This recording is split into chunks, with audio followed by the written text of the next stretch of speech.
शहराची स्वच्छता ही केवळ महानगरपालिकेची जबाबदारी नसून यासाठी लोकसहभाग महत्त्वाचा असल्याचं वारंवार अधोरेखित केलं जात आहे। त्याच अनुषंगानं पवन नगर येथील महिलांनी डेंग्यू जनजागृती व स्वच्छता अभियानांतर्गत महानगरपालिकेला सहकार्य करण्याच्या भावनेनं स्वतःच हाती झाडू घेऊन स्वच्छता केली। आरोग्य सेवक मनीष हटवार व उमेश जाधव यांनी महिलांना डेंग्यूविषयी महत्त्वाची माहिती दिली। डासांची पैदास टाळण्यासाठी घ्याक्याच्या स्वच्छता उपाययोजना, पाण्याचे साठे टाळणे आणि घराभोवती साफसफाई कशी ठेवावी याबाबत मार्गदर्शन केलं।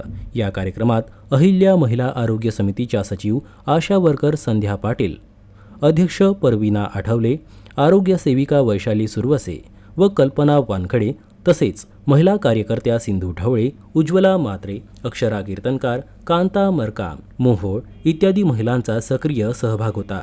या उपक्रमामुळे पवननगर परिसरातील नागरिकांमध्ये स्वच्छता व आरोग्यविषयक जागरूकता निर्माण झाली असून महिलांचा सहभाग विशेषतः उल्लेखनीय ठरला।